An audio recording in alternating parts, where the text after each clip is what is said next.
And you got some people saying the scorecard, yeah, he jabbed a lot more, he did this. I'm like, nah, this dude lost, man. Y'all can justify any way you want, but boxing is turned into the WWE, and it's predetermined fighters. And if he would, can you imagine? What do you think would happen if Tyson would have lost that fight? Because the belts weren't up for grabs. right. So what do you think would have happened? Oh, clearly would it would have what's the word? It would have devalued and derailed the fight with Usyk.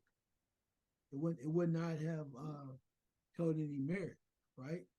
I mean, if he lost, and granted, you can say the judges decided that, but it just now it won't hold any merit because now it's like you playing around can't beat this MMA fighter. How are we going to have you get in the ring and take you seriously, right? So I think it will totally devalue it, and I hope that's not why they gave him the decision. But then again, it won't be the first time. Damn sure won't be the last. Welcome to the fight game. I'm Puma. He's Icewater. Let's talk about the Fury fight last weekend. I saw that fight. I was texting you, and I think I was on the phone with our boy Eddie, and Eddie wasn't watching the fight, but I was giving him blow by blow what was going on, and Francis won the fight. I'm just going to come out and say it. And he made Tyson Fury look like he was an amateur. He made him look like he could not box. You saw he was trying to cheap shot him a few times, and Francis kind of knew all the tricks. Ironically, Mike Tyson was Francis's trainer and really gave him the playbook on how to fight Tyson Fury. And I got to believe that if Mike Tyson was in there fighting Tyson Fury, there would have been a knockout. He wouldn't have got up from that knockdown. He wouldn't have got up because he was doing exactly what Tyson wanted him to do. I'm speaking of Mike Tyson, and he was following the game plan. He did not kind of deviate from the game plan. He had a good game plan. Even Tim Bradley was saying that, the commentating the fight, like, this guy got a plan. And as the rounds kept going on, you're like, Tyson Fury is losing this bout. Your thoughts? Yeah, I think Tyson Fury wanted to come out and show that it doesn't matter when it comes to so-called non-boxers. They can just come out and just do whatever, not train, not prepare, not take this seriously. But I think what he ended up finding out is that this dude was Francis was a competitor, and he was going to bring it. So it did not matter. He was going to give us all. And granted, it might be my first boxing match, professional, whatever, but I can throw in them hands, and that's what people are afraid of me. As far as in martial arts, in the the martial art MMA, that's what people are afraid of him for because they know he has heavy hands, and he caught Tyson, and I think Tyson was like, I never expected that, which is one of the reasons why I think Tyson said after this fight, after I destroy this guy, I'll be ready to fight Usyk in December. So he got caught. I think he was playing around. He can be very playful at times and not take stuff seriously. And I think he ended up in there with a real competitor. No matter who it was, he was going to bring his best effort and his best effort with a great strategy and game plan. Almost, like I said, almost got victory. So some people were upset about it, but I see how you said, oh, he won the fight. I go back and what's ironic about this is, and I said, oh, now you talking about who should have won. I remember the Lomachenko and Haney fight, and I was a hard proponent for that. Now you know what it's like to feel when you in your heart knew who won the fight, and now guess what? You all some kind of way all in your emotions. I'm like, wait a minute, you all upset, man. You was caught and everything. You couldn't let it go. All contrary, my friend. Now you see how they feel, don't you? You were all in. Look, you all into it. Oh man, they took that fight from him. Okay, well now you see what I'm talking about, right? Well, Francis, Hey, to me, dominated the fight. He dominated the fight. He made Tyson Fury look like he did not know how to fight, did not know how to, like he forgot boxing. And so my thing is, Francis is a fighter. He knows how to fight, and he knows how to block punches. He knows how to get away of punches. Because that's part of what you do in MMA. But even Sugar was in the corner because Tyson Fury started to panic because he knew this was it. He lost. I think he was surprised that he won. And my thing is that I think this was fixed. And I know we don't want to say that because the Usyk fight, it was supposed to be December 23rd. Now they're saying that's up in the air right now because Tyson won't be able to probably recover fast enough to take on that particular fight. Usyk was there, and you could just see Usyk in his face, like, man, you messing up this payday. You are really messing up this payday. You had anybody who and everybody there in Saudi Arabia watching the fight, all the boxing, guys from past and present, they're watching that, and you know, claiming to be the lineal champion. And now you got egg on your face. And you and I will always have debates on who's top 10. And I don't think Tyson Fury was on the top 10 the last time we saw on the show in the Yahoo Sports reporter. So, and you would always say, how come this guy's not getting any love? We saw Saturday why he's not getting any love in the top 10 because he looked like he couldn't box at all. No, I get that, but he's played for. He joked. I think he just thought this was going to be a no-brainer. He was coming there overweight and clown, and maybe this is one reason why people don't put him on a pound for pound. I get that, but he's had some very impressive performances prior to this. But it's just the wrong attitude, I guess, that he has. But I don't like to say the word fixed. They're saying the company box stats say that he Tyson Fury landed more punches. So with more jabs. And I'm not sure you can write it how you want to. You can use whatever you want to make it work. But I see this in a couple ways. And I guarantee you, I'm sure that Tyson Fury didn't think this was going to be that difficult. I really don't think he did. But it was. And he kind of got out with with a very limited, light, some people say horrible decision. But so Usyk now is probably thinking, man, I'm gonna kill this dude, and if we fight, no matter when we fight, I got him. And the majority of the boxing nation and boxing fans are saying the same thing. Like you just said, Tyson Fury does not belong in the top 10. Tyson Fury is horrible. Tyson Fury is not okay. I'm gonna tell y'all something. Keep sleeping on him. Do you think Sugar is gonna let him come in the way it was against this guy? He will be ready. He will be in shape. And he wants you to doubt him because this is the only man now that I know of in current day boxing that battled with Deontay Wilder, who's a killer in the ring. And not only did he battle, he took him down.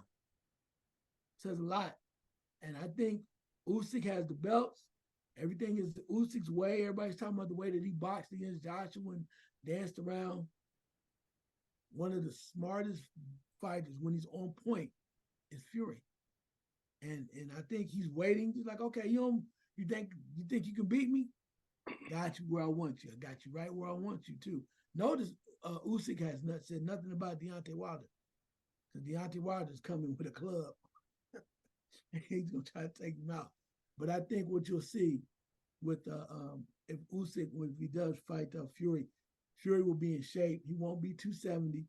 He will train once he heals, and he'll be motivated to work. And I think that's gonna make for a better fight because he has had something to work for. And I think he just came in going, I'm gonna beat this guy so easy with one hand, by tying behind my back, and we're gonna fight in December. No, you're not. You need more time to heal. You see his eye alone. They probably will fight after the new year, maybe February. And then if it goes to April, so what? Who cares? Let's get the fight on. It's still now, to me, it's even a better fight. Because there's so many naysayers that think Tyson Fury is washed up, he's a bum, he's no good. So I love that. I thought the same thing before he fought Wilder too. When he came here, Wilder was like, that's basically my kryptonite. I don't know how to solve him. The guy's focused when he wants to be. Can he be a knucklehead? It's a lot of athletes like that. But when the money's on the line, the chips on the line, I think you'll have something for him. So I hope we get that fight soon. All right. And any other fights you want to cover this episode? Yeah, we looked at that too. We had a couple.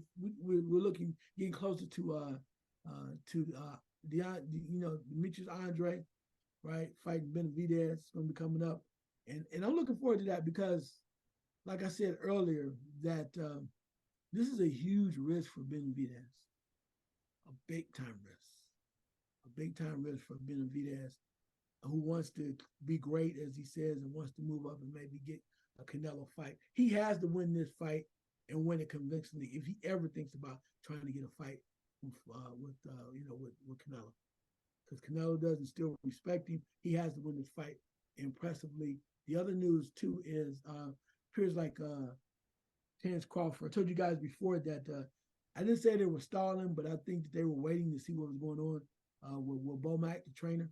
So Bomac trainer is now free out of jail from overseas, and now all of a sudden you're going to see these negotiations kind of pop up real quick, because I think that they're like, there's no way in hell we're going to fight without that guy. But he's saying, Terence Crawford, there's rumors that everybody wants to see him fight Boots Ennis, but I think he wants to kind of go for another title. And I told you before, I'm going to say it again. After watching the performance of Tszyu, and you can say Mendoza, another runner, y'all say, but after watching that performance and watch how flat-footed he was and how more like methodical he was in moving, I think that might be the shot Terence Crawford is looking for. He'll move up to 154 and fight Tszyu, unless he decides to fight again with the rematch. And I'm not sure if that's even going to happen, because Terence Crawford wants to fight at 147 and Errol Spence wants to fight at 154. So if you had to fight at 154 and you're Terence Crawford, even though he can give Errol Spence the rematch, what would you do? What would you do? Why would you fight him at 154 and you got to ease your fight and get some belts off of this guy? You talk about the rematch, right? And maybe and here's the thing, and this happens all the time. Terence Crawford probably owes another fight, right? Another fight or a couple fights, whatever. So I'm sure there's wiggle room for him to go, well, we can't decide if it should be a 147 or 154, right? So let me fight him first. And then I'll come back and fight you maybe at 154 after I see how it is. Mm-hmm. And then there's a chance Terence Crawford will say, you know what, I'm done. I'm not fighting anymore. I'm done. Because once he gets that other belt, which I think he really wants, another belt at another weight class, he says, I'm done. Unless you come up with crazy money. And then maybe I'll fight you at 154. Or maybe he'll drop back down and fight Boots. But see, the problem with the Boots in this fight for me is the factor that the Boots in this fight is there's no real money there for Terence Crawford. And right now, he's got to taste some real money with PBC. Showtime's dropping boxing after the end of the year. The money's going to be kind of crazy, so you have to strategize how you're going to go about it, depending on if Amazon or Paramount picks it up, whoever picks it up, or the zone. So you got to be strategically smart about what fights you choose. I would love to see something like either Danny Garcia or Keith Thurman versus Errol Spence at 154. Okay. It's your boy, Adrian Bronner. He's fighting this weekend against Chris Howard. Man, what do you think about that fight? Let me just say this, man. I love Adrian Bronner. He's from Ohio, Cincinnati guy. More entertainment, bro. I mean, I love him. I don't think he's ever going to be back to where he was. And if a man, even a la Adrian Bronner, can still hang around and collect a check for boxing and whatever, more power to you, brother. But I really just don't take you seriously as far as coming back unless you get in there with somebody legitimately. Make your money, though. If people want to still see you and you can make your money, it ain't but love. It's that King's Island love, baby. It ain't nothing but love. It's that King's Island love for you. So do you, but I don't think it's going to be more of a serious challenge. But if he can still make money and people want to see him on that level, why not? If we got all these exhibitions and stuff that seems fake and people paying other people allegedly to fall down, make your money, bro, as long as you can. Yeah, and he says he want to keep me out of trouble, keep me busy in the ring. And so, hey, and you know what? For those that don't know Adrian Bronner, I've had a chance to really meet him and see him in action with his dad behind the scenes. And I'll just say he's a gesture, right? He's a dude that knows the crazier he talks and the more madness he says, minus getting in trouble, it sells tickets. And he does that on purpose. But if you met him behind the scenes, you'll go, He's not as crazy as I thought. He's not a bad dude. But with all of the hype and everything that's going on, sometimes you get too wild and do too many things just to see if you go overboard. And I think that's been his issue. Plus, too, I think he lost the luster of the love of boxing. I think somewhere along the line he did, but they kept pulling him back, which is why he's fighting like at 140 now. At 147 too much. You don't have the power, and he's not on his game. He gets stopped, and he's not throwing his hands as much. So, to me, it looks like he is playing that game, and one of the things he may be moving into is entertainment. I leave you with this last point that I think will be hilarious. Since we're gonna have entertainment boxing, they're trying to say that Pacquiao and Mayweather are going to fight again in December or something like coming up next year in an exhibition. Miss me with that. Do me a favor, since we're doing exhibition, I got an exhibition fight for you. You ready? Yeah, I'm ready. Exhibition: Floyd Mayweather Jr. versus Adrian Broner. I'll pay for that. We'll get a lot of attention. It'll be a lot of talking. Exhibition, entertainment, no holds barred, whatever. Because they have been at each other off and on, mentor, pupil. I can't stand you. You get on my nerves. You don't have my best interest at heart. You can sell tickets that way. Nobody cares. If Mr. Paul can sell a major event, you mean to tell me Broner versus Mayweather? Yeah. Well, I'm thinking about Pacquiao, man. I guess he's playing in the Filipino leagues in basketball, and he had like something like 30, a triple double, and had like 12, 14 rebounds. I'm like, who's letting this little dude get bored? Who's allowing this little dude in the paint? Was it Pacquiao like 5'6", 5'5"? I don't know. I don't know. All right. Any other news? Yeah, they're talking about Pacquiao trying to fight Boots Ennis. I just say this: Pacquiao, keep doing what you're doing, brother. It's too late. It's over. We thank you for what you did. If you want to make some more entertainment dollars, like some other people do it, but keep Thurman where you at, bro. You've been talking and saying whatever. I mean, I know you enjoyed the married life, but can we see you in the ring? If you want to still fight, let's fight Boots Ennis, bro.